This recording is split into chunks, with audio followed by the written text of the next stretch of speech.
Okay, hi everybody. Welcome back to episode 2 of the RnRGzrs show. I'm your host, Murph. I'm glad to see you all here, and I'd like to welcome the man with a plan, the physician on a musical mission, and that would be my co-host, Doc Vox. Hey, Doc, how you doing? Doing great, Murph. Doing very well. Hope you had a good rock and roll filled week and ready to Mhm. talk about some rock and roll, man. Well, let's get right on it. What's been happening this week, anyway? Um, don't know if you heard about this. It's been going around on the internet a little bit. The alleged, potentially probable, possible, any other qualifying words you want to put in there? Possible reunion tribute tour of Van Halen. Van Halen. How Van about Halen, the that? boys. So Wow, seems that's like we've constantly, for the past, I don't know, however long, few decades now, we've constantly had the reunion tours and whatnot. And with Eddie gone, that's pretty much out the window. But what they're talking about possibly doing is a tribute type tour with other musicians. And what got it started, Jason Newsted, former bassist from Metallica, uh, kind of let the cat out of the bag. It was kind of an oopsie. Kind of mentioned that he was contacted by Alex Van Halen and Joe Satriani about doing something along those lines. He turned it down and then let the cat out of the bag. But he turned it down and said he didn't want a money grab kind of situation. And so they've contacted Joe Satriani, and he confirmed it. And he says Alex and he have been working on that for a while. Says it's kind of one of those things. 1 out of 10 get 10 things that get talked about, maybe one will actually come to fruition. So they usually keep those things on the wraps, and it sounds like they were had some ruffled feathers about Jason letting that one out. yeah, But yeah. Well, I heard that they were thinking about Wolfgang, but obviously he's got his own thing going now. So I'm sure he's more interested in his own music than well, rehashing his dad's. to to thicken the plot a little bit, there's actually a quote from David Lee Roth on the matter, and Uh, our good oh buddy. no, look at here. Oh, David, you've looked better, my man. You've They've looked seen better. better days. Dave's had better days. He looks like a waiter at a high-priced restaurant. Good for him though. He's got the look going. So he got the waiter look going. So Dave Yeah. says, and we'll go through this quote, and then there's a lot to unpack here, but we'll get through the quote. And Dave says, in my mind, Van Halen 4R in the age of COVID is going to require two of us at every position: Satriani and Lukather, Anthony and Newstead, Al or Tommy Lee. And then he says, the only one who could do my job is Pink. Oh no. Well, wow. So, Well, that sort of craps that idea, I would imagine. well, just That like doesn't I make said, there's a sense. lot to unpack here. So, first of all, I'm not sure what the 4R is. And then in the age of COVID, I don't think COVID has much to do with it. I think it's more at their age, not in the age. I think it's Well, more at their age. We're going to need two of us at every position. And then he goes on to say Satriani and Lukather, Steve Lukather from Toto, longtime friends with Eddie Van Halen. Doesn't seem like such an odd choice. And then Satriani, obviously, has already been mentioned. And then Anthony and Newstead, but Newstead's already said that he's out. yeah, right. Uh, I read that. so not sure where Dave gets that. And then he says drums would be Al or Tommy Lee. Well, the rest of Motley Crue might have something to say with that. They got a stadium tour going on this summer. So Yeah, what is it? Their 20th the end tour, I believe. yeah, I'm not what yeah. Good How riddance. many yeah. So not sure where Dave's coming from on that. Not sure he's just trying to stoke the fires a little bit, but and Well, then to add that the only one that could replace him or could do his job is Pink. Pink's a great vocalist and all that, but yeah, I no, don't know. David Lee was unique. I saw him. I saw him back about 78, 79. They were opening for Black Sabbath. It might have been their technical ecstasy tour. I'm not sure, but Black Sabbath was basically wearing out, and they were all tired. And Van Halen was hungry. They only had one album Oh out, yeah, and oh oh yeah. man, were they good? They were so good. And of course, David Lee is not, he's a showman. He's a frontman. He's not really a lead vocalist, because He just doesn't have the vocal chops a really lot of anymore, and screams everybody and knows it. It's no secret at this point. but he does legendary frontman, one of the best Oh, ever, absolutely, you know. absolutely. But In the his day, you couldn't touch him. yeah, his voice is gone now, and he's I thought well he canceled his Las Vegas residency.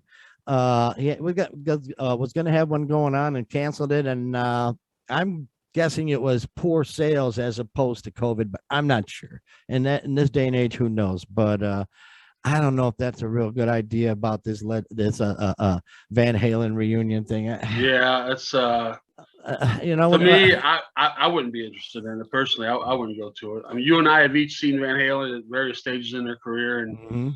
I don't know. I wouldn't have any interest in going and seeing Joe Satriani or anybody else doing those songs for that matter. No, So. no, no. It was, like Paul McCartney once said when they were trying to get the Beatles back together. He said, "You can't reheat a souffle," Can't reheat and a souffle, that's man. probably the same situation here. Yeah. Yep. Absolutely. Yeah. So let me go on a subject here. All right. It's been a tragic week. There's always deaths in rock and roll. Well, we've got the passing of 72-year-old Cynthia Albritton, and she's better known as Cynthia Plaster. And for those who are not familiar with the Plastercasters, they are legendary groupies. She started out, the two of them started out in an art class at some Chicago university. I don't know which one it was, but the professor told them go out and make a mold of something that will fall. The whatever you mold will not stay that way. And so they got the idea, and they they got this material called what's called alginate. It's a dental putty, whatever mold making substance, and they decided, well, why don't we mold the members of men? The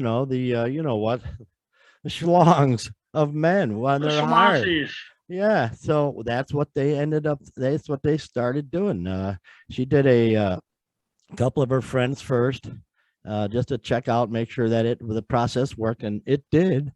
And her third customer was one Jimi Hendrix, and Jimi Hendrix's drummer Noel Redding, or no, bass player, pardon me. But those two got it done February 24th, 1968, and then from that point on, she just did all sorts of people. She did right. Eric Burden of the Animals, the legendary Jello Biafra, lead singer of the Dead Kennedys. Dead Kennedys, sure, you betcha. And she's got just a whole list of folks, and she did her last one February of this year. So wow. she was doing it right up to the end. So that's a passing. We're gonna. Hey, if you find something you love, hey. Oh boy, wow. So R.I.P. Cynthia Plastercaster. So someone must carry on the Plastercaster torch. Oh, love that alginate or whatever it is. So what's on store for today's show, Bob? Well, for this week, I thought we'd talk about albums that not necessarily forgotten albums, but perhaps hidden gems, albums that maybe aren't on the radio all the time. Kind of one of the things we wanted to do with this show was kind of shine the light on some of the great music from the classic rock era that just you don't hear on the radio or right. Doesn't get exposure.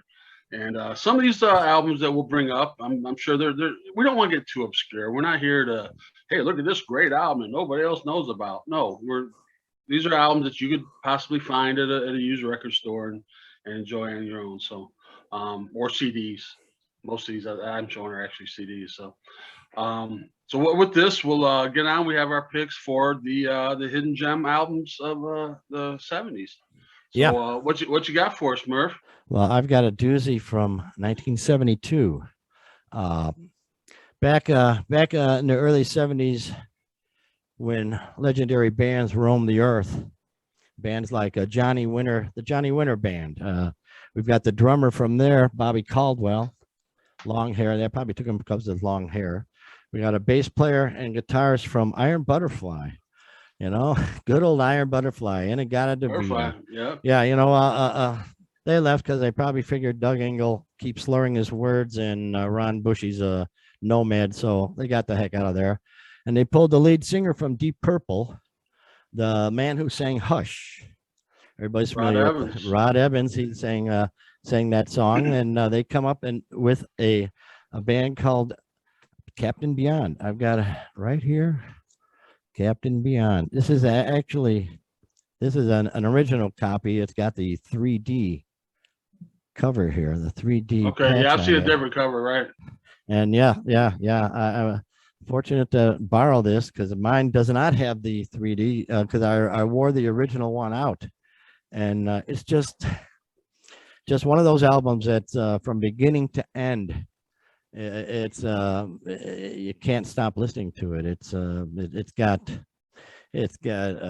jazz, it's got progression, it's got rock, it's got blues, it's got hard rock, it's got the whole kit and caboodle. And It is. from that first drum beat on Dancing Madly Backwards to the last hit on I Can Feel Nothing Part 2, it is just a beauty of an album. I highly suggest it. Now you might want to go down to your local dispensary because remember, this was the 70s. And the music was crazy and times were crazy. So I would go down to your local dispensary and come back, kick back. It's on YouTube, just Captain Beyond 1972 full album. Kick back and enjoy it, and appreciate the fact that you don't have to get up halfway through to turn the album over.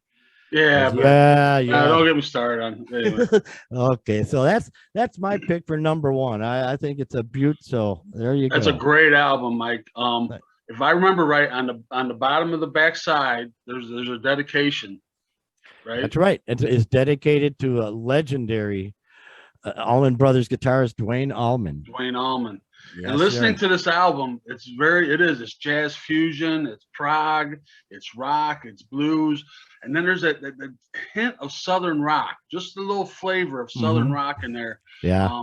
They're on the Capricorn label, and that's out of Georgia. The Allman Brothers are on that label. A lot of southern rock influences on there, but it's just it's a great album. Good pick, Mike.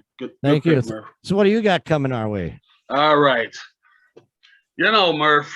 People come to me from time to time. They say, Doc, I need something stronger. I need a rock and roll prescription. This over-the-counter music just isn't getting it for me. I think back in the 70s, as we seem to be on the same page here, stuck in the early 70s, but it was such a great time. This album, it's hard-edged, it's soul, it's blues. It's just yes. A great album. Almost gospel at some points. Yes, absolutely it is. It is soulfully gospel. And that is Humble Pie. Smoking Humble Pie. Humble Pie. Oh. So Humble Pie, for those who don't know, late great Steve Marriott, who was in the Small Faces. Yes. There's kind of the Small Faces family tree. It's Park. Right, absolutely. Small Faces. And then they split up, and Ronnie Lane and Kenny Jones and Ian McLagan went on and got Rod Stewart and Ron Wood and started the Faces. I guess Steve Marriott must have been the small part of the Faces. I wonder if he ever got Plaster castered. Never mind. Steve Marriott went on and formed Humble Pie. Humble Pie, they were a bit of a super group too, kind of like Captain Beyond. Right. And they had a guitarist was from a band called The Herd. H-E-R-D, right? Peter Frampton. Peter Frampton, indeed. How about that? And Peter Frampton was on the first 4 albums. He was not. This is the first album he was not on. I believe they replaced him with who? Clemson. They got a guy named Clem Clemson. Right. Never heard of him before. Never heard of him since. Right. But he's perfect on this album. His blues guitar is just melts perfectly with Steve Marriott's voice. Right. Just, yeah. He's got such a great rock and roll album. Great rock and roll album. He's got a unique voice. He really is. It's really he's the best. And he was around for quite a while. He was around until 91. He passed away smoking in bed. Got caught in the fire from smoking in bed. But Steve Marriott, you can't go wrong. Just one of the great rock and roll voices, really from the British invasion with small voice, small faces. So, Right, all right, what you man. got next, Murph? Oh gosh, here we go, brother. Taking it back to 1968, man. We got MC5, Kick Out the Jams. Holy cow.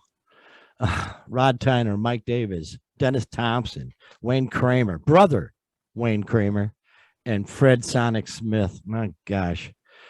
These Detroit was a crazy scene back in the 60s, the late 60s. Yeah. And they were leading the charge. They were one of the originators of just punk thrash.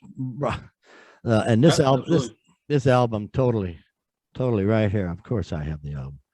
Yeah, I have to have it. MC5, Kick Out the Jams.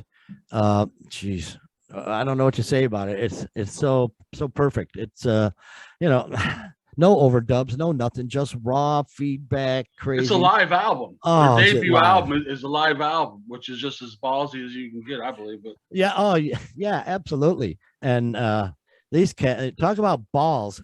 These the 1968 Democratic convention in Chicago, right? The Democratic National Convention, where they had all the riots going on and stuff, and where Mayor Daley famously said, "The policemen aren't here to create disorder; the policemen are here to preserve disorder." Well, thank you, Mayor. But nonetheless, they're supposed to have bands scheduled all day long at this one park. I'm not sure where the park was, but nobody showed. It was Grant Park. I'm sure. Oh, right, Grant Park. Duh. But nobody showed up but MC5. MC5, the only band that they absolutely believed in the revolution, man. They were down with it. Oh, yeah. They were out of their minds. Yeah, they're part of the people kind of band, and they showed up and they were the only one. They played all day long. I guess they played for 8 hours, which is just crazy. And apparently Neil Young was there. But I'm guessing he was probably, in some street corner getting tuned up by the Chicago PD, because back in those days, they did some tuning up. If you've seen the footage of the riots out there. Right. So MC5, man, it's a landmark album. It really is. Yeah. It's the first hard rock. Well, I guess Blue Cheer was around before them, but as far as attitude and just that punk attitude and that hard rock and metal, I mean, this is it. This is the stake in the ground where it kind of all started. Yeah, and again, here's a band whose first album was their best. It's like Captain Beyond. Yeah. Captain Beyond had 3 albums, but obviously the first one was the perfect one. You go to the comments in the YouTube video section, and half the people are saying it's #1 out. It's a perfect album. It's just one of those deals. Same with the MC5. They put this incredible album out, and then from that point on, the USA, the next one, and they just sort of filled at high out. Time. Yeah. But boy, they left us with this beauty, though, and I'm yeah, it is a landmark album for sure. Really great, man. Well, that's what I got. What do you got there? And then on the heels of that, when I don't know if you know this story, when MC5 were signed, they had an opening band that was kind of their little brother band, and they also got signed, and they went on to be one of the most influential bands in rock and roll. And I think their second album is probably the one I'm going to focus on today, and that would be the Stooges. Funhouse, yeah. Stooges, Iggy Pop. Stooges, Funhouse. Like I said, this is their second album. The first album is a little more avant-garde, experimentalist kind of. But the second one, to me, this is the moment where blues-based rock, classic rock that we were used to, took that turn into punk rock, and this is where it started. Well, it was recorded between May 11th and 25th, 1970, and they got it out there, and just like a month and a half later, July 7th, 1970, it was out there. Yeah. It wasn't uncommon at the time, but it was just, I mean, this is what it was. If you're a historian of music, it's the logical step. It's like you put the Rolling Stones and the Doors and a lot of the psychedelic stuff that was going on at the time, and then just the craziest front man that rock and roll's ever produced. And yeah. You put it, you put it in a blender and you get the Stooges. And Yeah.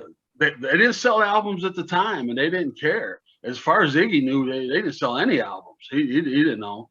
And then, of course, years later, now they're all critically acclaimed and whatnot. Mhm. But Well, at the time, no, go ahead, Murph. story about the recording of this album. They went into the studio, real nice studio with all the baffles and the isolation rooms and all this garbage. And they said, no way, no way. So they made them strip the studio bare, and they made they set up just like they're at a concert. Same room, one thing, as raw as possible, amps right next to each other, boom. And that's how they record, because they wanted that raw sound. There's another band. This seems to be a thread. The 3 albums, well, originally, and then they got back in the 2000s and did a kind of reunion thing. But like I said, the first album, and this is the second. Raw Power is probably more my favorite album that they did, but it's a little gets used to. David Bowie, he was involved after this. He was involved in Iggy's career. We could do a whole show on that. But he did the mix on the Raw Power album. And it was kind of, the mixes, it takes a little getting used to. You got to kind of like your music with the bark still on it a little bit. Yeah. But Funhouse is just a fabulous album. Excellent, my man. Okay. All right. I got a beauty here, man. Let's talk about Genesis. They've just retired. They retired just a couple of months ago, and they were just basically a shell of their former self. Even though they had 3 original members. Well, I watched a recent concert they did, one of their last ones, and "Turn It On Again," I believe is the name of the song. They detune it 2 full steps because Phil Collins can't sing anymore. And he has to do the whole concert sitting down because he's got nerve damage in his back or shoulder or whatever, and he's done drumming. But they had to detune it 2 full steps, which it almost makes it a whole different song. But I digress. My next choice is just a doozy. It's Genesis Live, their first live album. There it is right here. Look at Peter Gabriel. He's dressed up like some kind of alien or whatever. But this album is just amazing. Early Genesis. Let's talk about the history of them real quick. The first album from Genesis to Revelations came out in 1969. They had Trespass in 1970. Right, yeah, they were out there early. Nursery Crime in 1971. They had Foxtrot in 1972, and this album came out in 1973. And it's got 5 songs. They pulled The Knife out of Trespass. They pulled Musical Box and Return of the Giant Hogweed off of Nursery Crime, and they pulled Watcher of the Skies and Get 'Em Out by Friday off of Foxtrot. So it's got 5 songs, but they fill up the whole album. They're long songs. Oh yeah, absolutely. But they are just stunningly amazing. And here's a fact that just blew me away. And by the way, in 1973, when this album came out, they also put out Selling England by the Pound. So that's how many? 1, 2, 3, 4, 5. That's 6 albums. I looked it up. 4 of the 5 members were born in 1950. Phil Collins was born in 1951. That means that they had 6 albums out by the time they were 23 years old. Yeah. And let me tell you, the Foxtrot and Nursery Crime are basically masterpieces. To think that guys that young put out just stunningly complex and beautiful music is just it's just mind-blowing. It blew me away. I had no idea. Yeah, I was gonna say, put out that many albums, and these aren't like little ditties that you can put together in 10 minutes. This is highly complicated music and highly arranged. Oh yeah. It's unbelievable, the masterpieces in music, and you'll enjoy it, but it's not the power pop you've heard in the more recent Genesis, where it's all power pop AM radio stuff. This is complex, and the beautiful thing about this, the excellent point about this, is that the original guitarist Steve Hackett, he's on tour right now in the States, and his band does exact replicas of early Genesis songs. It's stunning. And the beautiful thing is you can go check them out on YouTube. Just punch in Steve Hackett live, And wow, you know, Right. you want to listen to it through a nice stereo. See, that's the problem. You know, it just, if you listen through a TV, you know, you got a speaker around yay big, you know. Right. Yeah. But when you get a stereo with the sub, Oh yeah. I mean, it just brings everything to life. So Genesis Live, 1973. I think with like most folks, the early Genesis, you know, most people didn't know about or weren't interested in, or you know, didn't Yeah. hear or whatever. I think Selling England by the Pound is kind of where I started getting familiar with them. The Okay. earlier stuff, yeah, it's, you know, it's a little Just, out there. you have to check it out. One thing of note, Mhm. you have to say for Genesis, these are, I mean, world class musician. Tony Banks, one of my favorite keyboardists. Yeah. I listen to that guy all day. But at one point in 1986, on the charts, back when the charts used to matter, there were 5 Genesis associated acts on the chart at one time. Get out of here. That's pretty incredible. So you had Genesis, the band itself. That's one. Yeah, you had Phil Collins and Peter Gabriel solo stuff. That's 3. So 2 and 3. You had Mike and the Mechanics. Mike and the Mechanics, right? And then Steve Hackett had a project with Steve Howe called GTR.